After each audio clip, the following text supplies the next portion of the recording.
Thanks, Megan. And this is a Fox News alert. Welcome to Hannity. Tonight, Donald Trump, Hillary Clinton participated in a presidential forum earlier tonight. Now, Clinton went first, where she was asked about a private email server scandal. And once again, well, she came up with a new excuse, spinning the fact that the FBI found it held classified information. Now we got a new excuse. Let's take a look at it. Classified material has a header which says top secret, secret, confidential.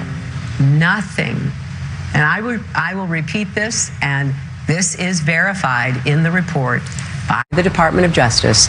None of the emails sent or received by me had such a header. As for Donald Trump, he was asked about the military under President Obama's leadership and used the opportunity to explain how he'd take a much different approach than Hillary Clinton if, in fact, he becomes the commander-in-chief. Have you lost faith in the military commanders? I have great faith in the military. I have great faith in certain of the commanders, certainly, but I have no faith in Hillary Clinton or the leadership. You look at what's happened, and, you know, when she comes in and starts saying, oh, I would have done this, I would have... She's been there for 30 years. I mean, we need change, Matt. We have to have it, and we have to have it fast. Now, this comes as a brand new NBC News poll shows that Donald Trump has a 19-point lead over Hillary Clinton among registered active duty military and veteran voters. Here with reaction from the Trump Organization, Eric Trump and Donald Trump's campaign manager, Kellyanne Conway. You know, I'm watching media coverage. Everybody's getting it wrong. The moment of the night was this.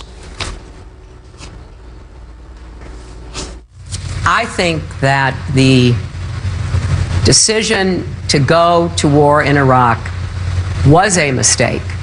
And I have said that my voting to give President Bush that authority was, from my perspective, my mistake. I also believe that it is imperative that we learn from the mistakes, like after-action reports are supposed to do. And so we must learn what led us down that path so that it never happens again. She voted for the war. She voted to pull out early. It created a vacuum for ISIS to emerge with the financial backing of the oil that they got out of Iraq. Wow. Okay, Kellyanne, if you are the mother of one of, what, up to 5,000 people that were killed, and here's a woman that wants to be president, oh, I made a mistake, but it's important that we learn from the mistake. You have a dead child. You have a child that lost their limbs, have been disfigured as a result of her decision. Wow. I can't believe that's not front and center on every TV show tonight. But that's not on her. Well, thanks for making it front and center in your show, and thanks for having the Trump campaign here. That's not what's on her mind. What's on her mind right now, Sean, is that she's on the verge of losing 2 consecutive presidential races in part because of her vote in the war in Iraq. She lost the primary to Barack Obama in 2008, where he pounded her about the war in Iraq vote mercilessly. And now you've got Donald Trump being able to take the superior position to her on this. He's saying, I was against the Iraq war, and I said we should have taken the oil and gotten out of there before we got out of there. And so she doesn't have a lot of ground here. And by the way, it's not like it's just the Iraq war that's part of her Secretary of State and U.S. Senate record. What about Libya? What about Syria? What about the Russian reset? What about Benghazi? And look, I think this election, Sean, we're starting to see it's complex people and very simple ideas. Mm-hmm. You either are with the 70% of Americans who say, I want to go in a different direction, I want change in leadership, or you're not. You either are with the 30% of America who thinks she tells the truth, or you're not. This is very simple. At 37% of Americans, 37% negative. We're on the wrong track. I think this is key. Eric, I want to get to you in this forum tonight, and very specifically, I made a mistake. 5,000 Americans died, many more injured, then created the vacuum for ISIS. And I know people are critical. Oh, your father was critical of some of the generals. Well, I don't think Obama's listening to the generals. That's a separate issue. But seriously? 5,000 people? Oops, I'm sorry. We've got to learn from it? We're sitting there with General Flynn tonight. It's amazing. I mean, the thing he said, and it was very, very clear, we've been handcuffed. We've been totally handcuffed. We're not allowed to do our jobs. It's no different than the Border Patrol. They've been handcuffed. They can't do their jobs. And it's not just the lives, and the lives are the most tragic thing in the entire world. It is so sad. Thousands and thousands of lives. It's also trillions and trillions and trillions of dollars. And I think my father's point is, what do we have to show for it at this point, Sean? I mean, what do we have to show for it? We have 3, 4, 5 different countries that are in total ruin. We have civil war, we have anarchy, we have ISIS. I mean, you can't flip on the TV anymore without seeing another ISIS attack either in our country or around the world. We have pandemonium in the Middle East. Her foreign policy destroyed the Middle East. It destabilized every single one of those nations, and it's proven to be absolutely disastrous and by the for way, our nation. we're not even gotten to the Iranian deal, and I thought her answer was pathetically weak because we're enabling the Iranians to spin their centrifuges with our money.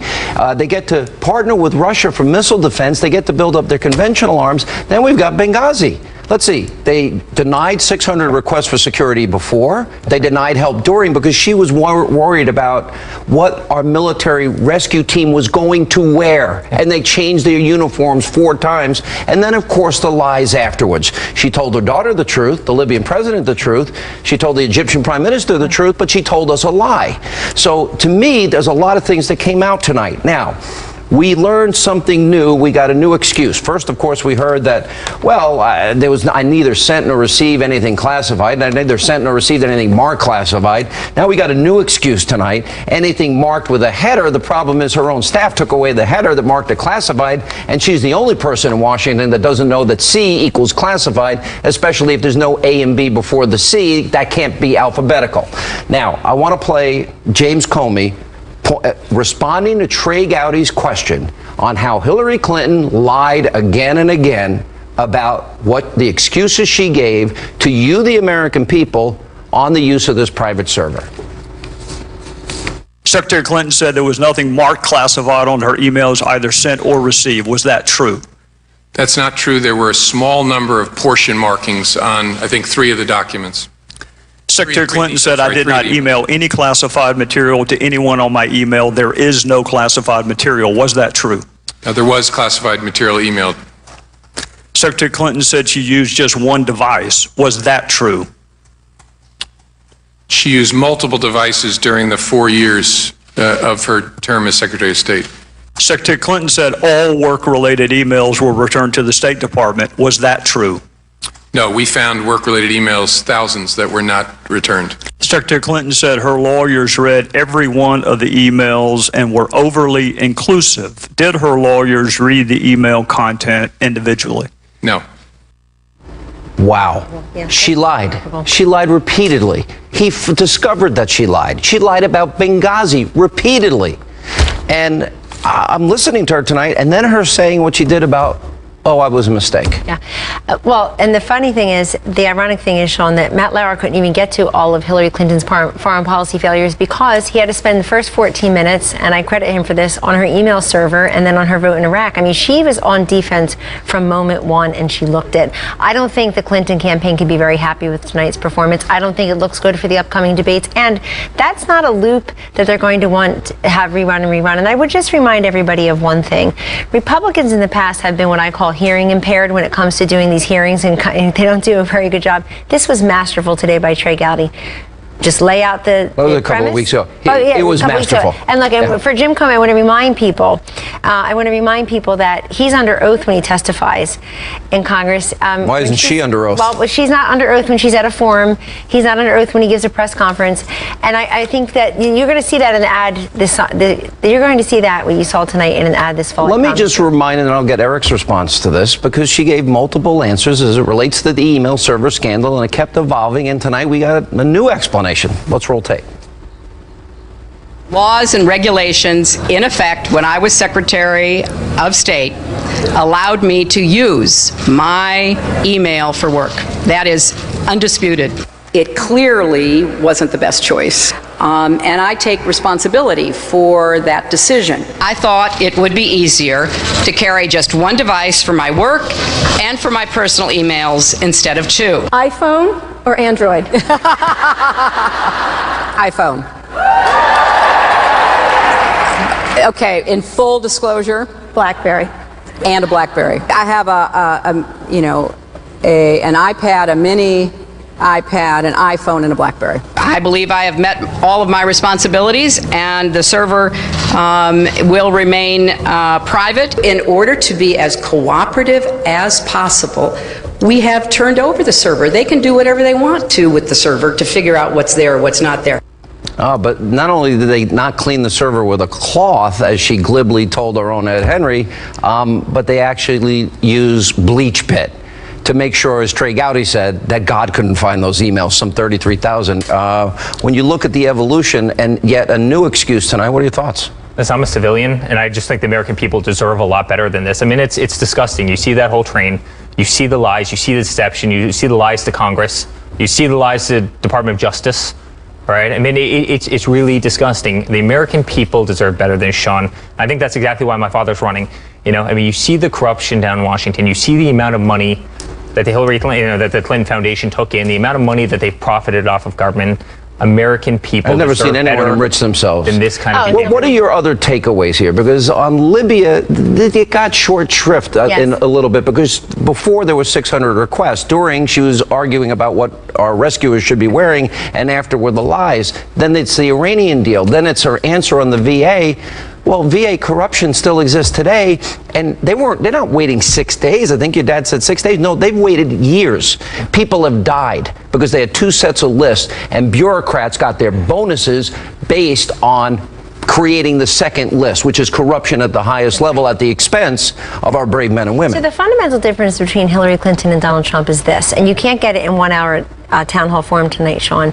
It's that he's out there giving policy speeches every day. What did he do today? He went down to Philadelphia, went to the Union League, and gave this military preparedness speech on the day that he also is giving 10 items. Commander-in-Chief. She didn't do that. So if you want to know what his full plan is as Commander-in-Chief, go read that speech. If you want to know what his plan is on middle-class tax relief, on law enforcement, on communities of color, on defeating radical Islamic terrorists, on education tomorrow. I mean, we're going to have Obamacare coming out. In other words, at least you can see Veterans Reform Act, 10-point plan. She doesn't do this. The liberal media, I can tell already, is fixated on, well, Donald Trump said that he's questioning the general, saying he knows more about ISIS. What's your response to that? No, I think it's crazy. I think my father's exact point has been the generals have been handcuffed. And I said it before. That's how I interpreted it as well. Have been handcuffed, and so have law enforcement across the country, and so have our border patrol across the country. You need to give them the tools that they need to succeed. They've been asking for the tools, and they've been denied those tools. We have amazing military. We have the best military in the world. We have the leaders there to beat ISIS. ISIS isn't. ISIS is a force. But the key is Obama, Kerry, and Clinton don't listen to the generals. That's right. And he mentioned all 3 of them. In fairness to him, I hope people will play the full clip, Eric and Sean, because what Mr. Trump said was, Matt Lauer said, do you have a problem with the military? You questioned the military. He said, no, I respect the military. It's President Obama and the leadership that has. We're going to get into that and play it in full. He took on Kerry later on, too. But look, the polls are tightening. I think the Clinton folks are getting nervous. And why are the polls tightening? They called Donald Trump unfit and unpresidential. So you know what's happened? He shows that he's presidential. He goes to Mexico. He's Mexico, Baton Rouge, Detroit, you name it. Philly today, yeah. Now, America, what's her greatest liability? Her greatest liability is people think she lies for a living. What's happened to that? That's only gotten worse. So they made a mistake. Guys, good to see you both. Thank you. And joining us now here with reaction, host of War Stories, Lieutenant Colonel Oliver North. Colonel North, I think you know a thing or two about radical Islamic terrorism, and you know something about fighting a war. 58,000 brave Americans. You fought in that war. You have multiple Purple Hearts that were given you in that war. If you hear a presidential candidate glibly say, oh, I made a mistake sending you there, and it's imperative we learn from the mistake. If you're the father or mother of one of those dead soldiers, airmen, Marines, Navy men, as Obama would say, Navy corpsmen, my question to you is, I don't think I'd like that answer one bit. I'd be angry.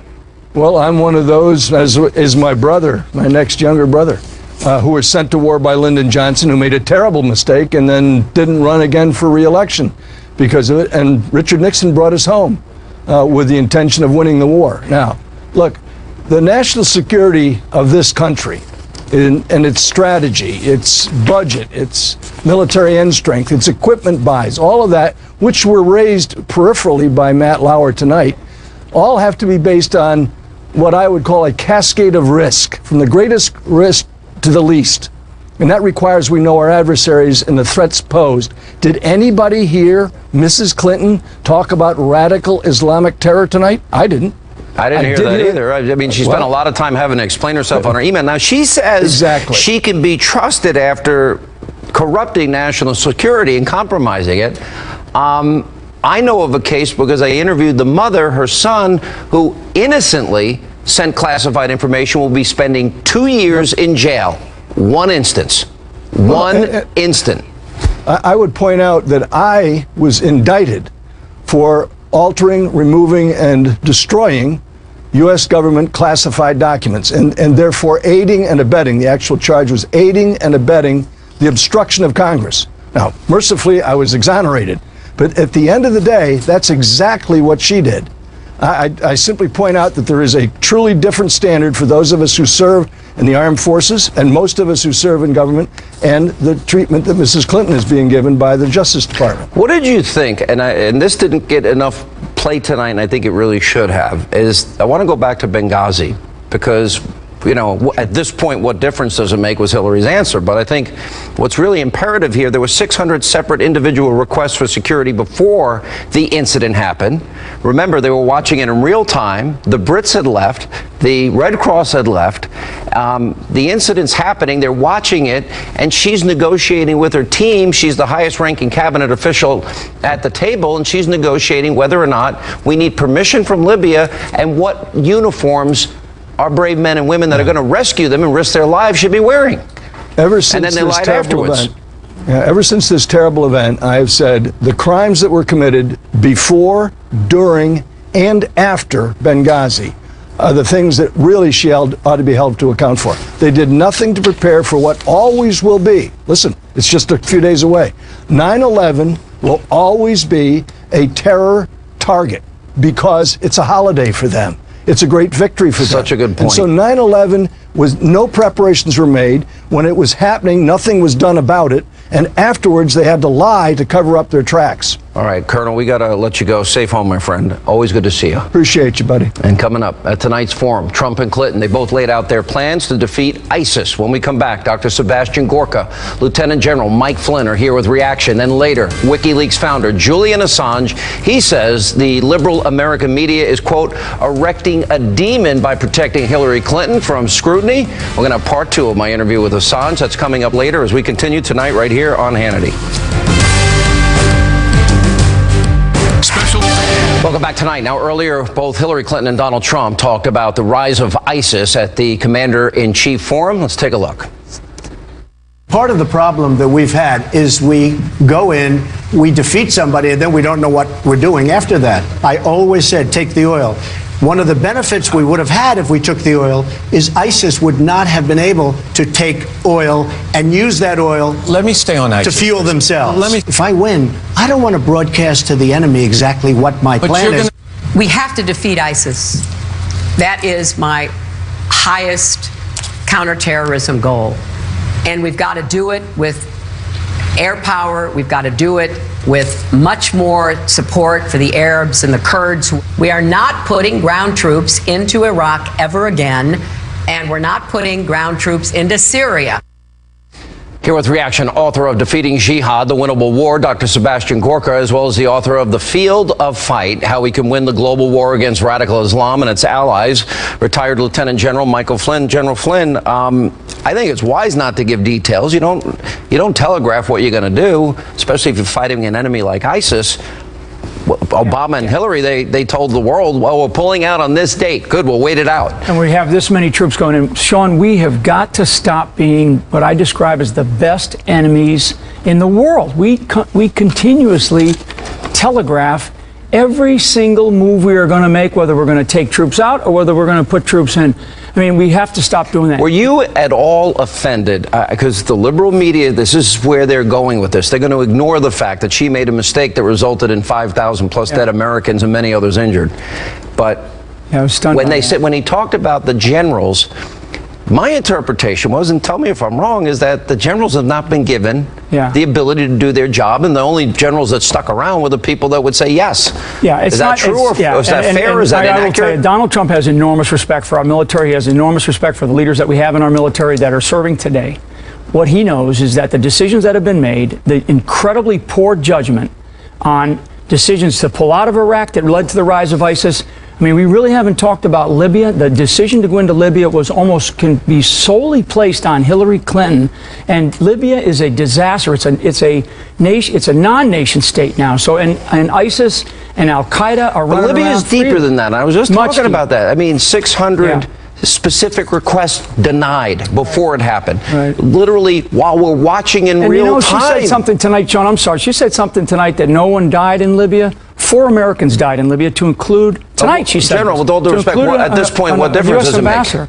Well, I'm quoting her. Yes, I know you are, but this is about judgment, and what we saw tonight, and what we've seen in the last couple of years. I mean, the last decade is just the incredibly poor judgment.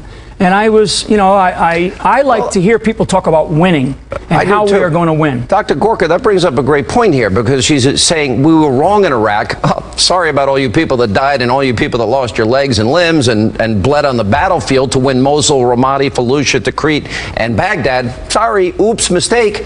Then they pull out. Then they create the vacuum for ISIS, but it's bigger than that. Then you got an Iranian deal, as we have discussed, that gives the mullahs, the #1 state sponsor of terror, all this money to spin their centrifuges and build nuclear weapons. Then you've got, of course, Libya, which the general is talking about. You know, at what point does she have to bear responsibility for all of these decisions being so destructive and so wrong? Sean, don't hold your breath on that one. It's not going to happen.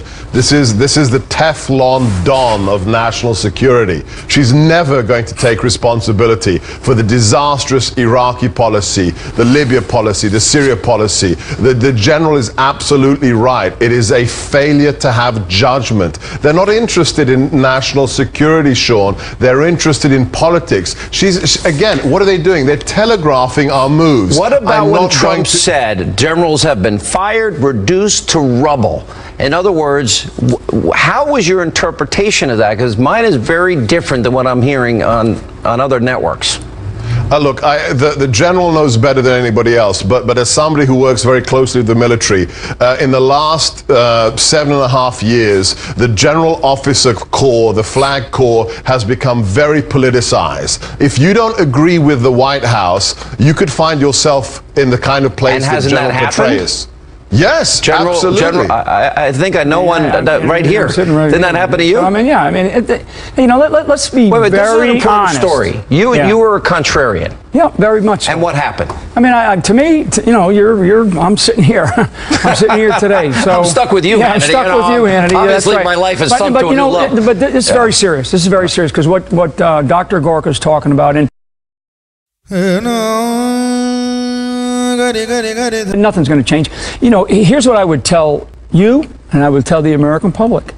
There is no enemy that is unbeatable. I mean, we know how to beat these guys. We can beat these guys. And there's no ideology better than the American ideology, the American idea, our way of life. I want to pick that up when we get back, because I think we've got to rethink. I know Donald Trump laid out a 10-point plan today. Yeah. Don't we have to rethink how we approach war? Yeah. We can't send kids in Humvees that are not even up armored, going door to door, when we should be building the technology, the new advanced method of warfare. And I think that's missing. We'll take a break. More with Dr. Gorka, Lieutenant General Flynn right after the break. Then WikiLeaks founder Julian Assange broke news right here last night by revealing that he could release new documents about Hillary as soon as next week. We'll have part 2 of that interview and much more straight ahead. Certainly, but I have no faith in Hillary Clinton or the leadership. You look at what's happened, and when she comes in and starts saying, "Oh, I would have done this, I would have," she's been there for 30 years. I mean, we need change, Matt. We have to have it, and we have to have it fast. And he reiterated no faith in Obama or the generals working with Obama, because he's not listening to them anyway. Here with us, Dr. Sebastian Gorka, retired Lieutenant General Michael Flynn. I want to put emphasis on this. You disagreed with Obama.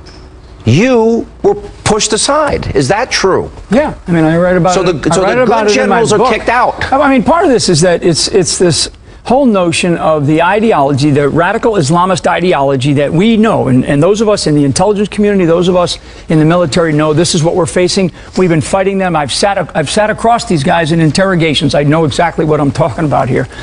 What Donald Trump said tonight is that he has enormous respect for those that are serving in the military. He said that repeatedly, and that's being ignored by the media. The American public are not that dumb, Sean. So this is very key to me, though. You had a contrarian view. You believe we can defeat ISIS. You have a plan. Dr. Gorka has a plan, but they wouldn't listen to you, and you're out.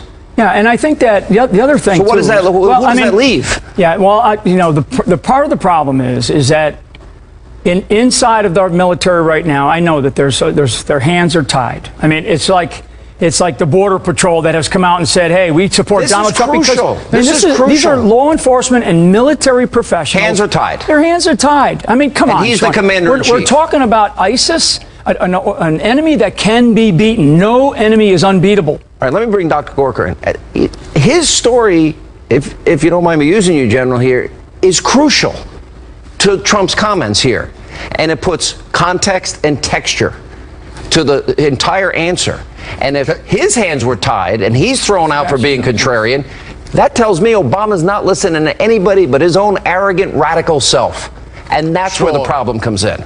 Sean, it's the echo chamber, okay? It's very important to listen to what happened to the general. The general was the director of the Defense Intelligence Agency, the highest ranking military intelligence professional in America, who was never invited to meet the commander-in-chief. This is the man who revolutionized our intelligence gathering in Afghanistan when General Flynn was responsible in Afghanistan for intelligence. You need to listen to what he's saying. The viewers need to understand what the general said is absolutely true. There is no enemy America cannot defeat, but we have to have a president who believes we are at war and wants to defeat our enemies. But that didn't come up tonight, Dr. Gorka. I didn't hear Hillary challenged on why she can't utter the phrase radical Islam. I think that's crucial if you're going to fight them, right? It was a dog and pony show, Sean. You have to look at the Philadelphia speech. Donald Trump's Philadelphia speech laid down the reality. Exactly. The cuts in the army, the cuts in the Navy. Let me ask this question. If Hillary is going to admit that wars are politicized, oops, made a mistake, sorry, your kid's dead, and we do the same thing in Vietnam, does America need to invest strategically and tactically in the notion that we're not going to send kids door to door like we did in Iraq without up-armored Humvees getting their legs blown off or blown to smithereens? And is there a new way to fight wars without putting these kids on the ground? General. Yeah, and so I would love to hear Sebastian Gorka's answer on this too. But so the answer, short answer is yes. The longer answer is we have to give the resources.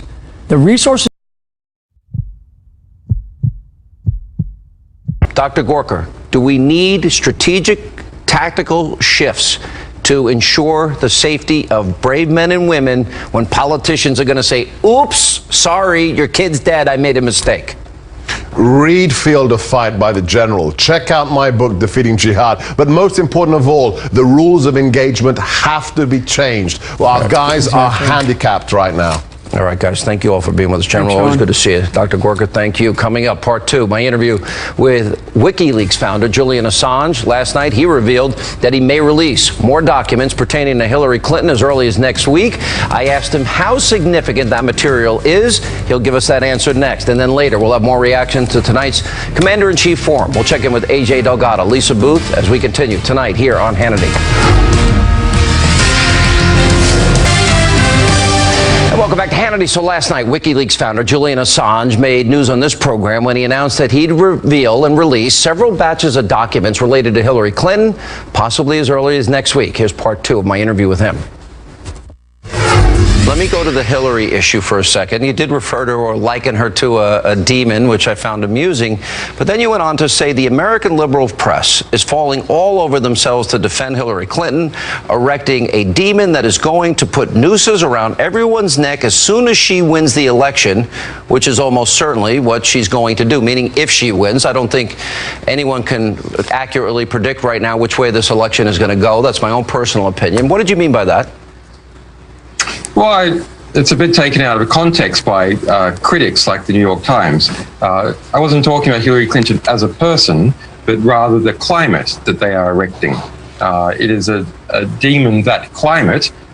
If Hillary Clinton is elected, then they have legitimized a climate of calling opposition leaders Russian agents, calling critical press Russian agents. Her campaign team has done it both for Mr. Trump, for us, for the Greens candidate, Jill Stein, and for The Intercept, another small investigative publisher in the United States. They are legitimizing that climate. When the New York Times is a kind of standard bearer of the liberal press, says that's an okay thing to do for a ruling party candidate to come out and say that the opposition leaders and the press are foreign agents in order to turn around a domestic scandal, that's a really serious problem.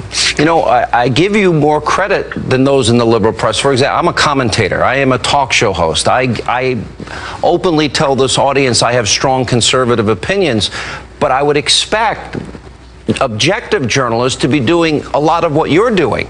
And you're right, I think they're unwilling to do that because they've got a political agenda in play. You have talked at length about other information that you have that you will be releasing to the American public prior to the election in November. Can you give us any insight about that information? Do you think it will have a dramatic impact on the electoral results? I don't know about the electoral results. You know, I'm quite cynical about politics, or skeptical about politics, as I'm sure you probably are as well, Sean. Things can happen in interesting ways. I do think that the material that we have, that we're working on around the clock, is significant, and it's up to people to look at it and run with it. Now, I'm sure Fox News will run with some of that, but in the DNC leak, yes, we saw the resignation of 5 of the top DNC officials, including the president. But did the New York Times run with it? No. Did MSNBC run with it? No. In fact, MSNBC, Politico, and NBC were exposed as conspiring with the DNC to subvert Bernie Sanders' campaign. But people in the United States came to our website. Some good journalists also came, and it was the public that really took it up and pushed it. So I hope that will happen again. You said you were going to release more information before the election on November 8th. If you had to maybe rate it on a scale of 1 to 10, 10 being most significant, how significant is it? Well, there's not just one type of piece of information. We have thousands and thousands of records. So each 100 records gives you a story. You have to kind of understand each story, and that is a lot of work to format it, to verify it, to put it in particular batches to be released. WikiLeaks is tax deductible in the United States. If people want to try and help us do that, we're a small outfit that has been attacked by the Obama administration for 6 years now in an investigation that has been condemned by Human Rights Watch, by the UN, even by the ACLU. You have said that if you had information on any candidate, you feel the public has a right to know. Do you have any information, any batches, if you will, on Donald Trump? We have information which touches on the Republican Party's campaign. In assessing that information, we will publish it, of course. But, you know, Donald Trump he makes very controversial statements. He doesn't have a history of being in government. He doesn't use email, you know that, right? So he doesn't use email, personally. I'm sorry? Donald Trump does not use email personally. All right, probably a wise choice. Let me ask you one last question on the morals and ethics of this. I actually do applaud, you've exposed a lot about our government that I am appreciative of as a citizen, because I think there have been things that have been going on that we need to know about, and I hope it wakes people up. Where do you draw a line in terms of the right to citizens, private citizens, or, you know, people even in the public to have privacy? Well, look, we publish information from political parties and governments. We're not interested in the information from private individuals unless they're billionaires or trying to manipulate or drive the political system in some way. So people don't need to worry about WikiLeaks being interested in that. But for these big corrupt organizations, dodgy politicians and so on, we just say what they say. If you've got nothing to hide, you've got nothing to fear. What's their problem in the public knowing the truth? Because that's all we publish. There's no allegation that we haven't been completely accurate. That's 100% true. Like somebody like George Soros would be on your radar. He's trying to influence elections. He's trying to impact the political process.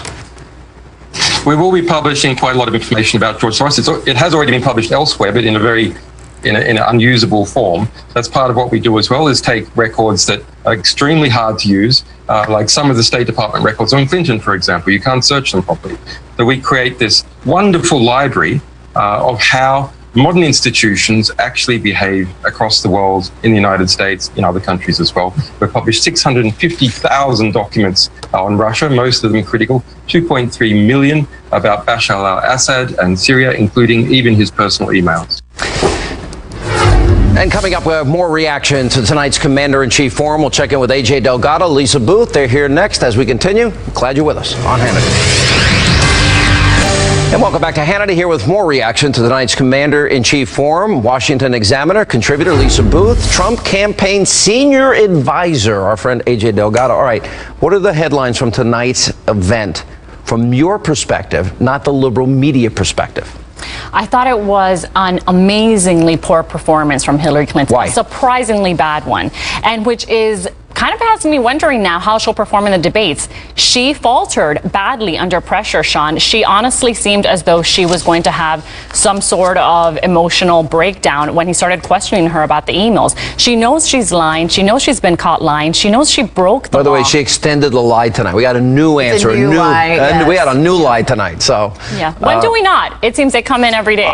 Look, I could play Trey Gowdy again and again, but Trey Gowdy interviewing Comey, no, that's a lie. No, that's a lie. No, that's a lie. I mean, it's pretty profound, right? Well, we've heard a million different iterations of the classified information. It wasn't, I didn't send classified information. Okay, well, I sent classified information, but I didn't, I didn't really know what the C meant, right? I thought it meant it was alphabetized. But I mean, come on.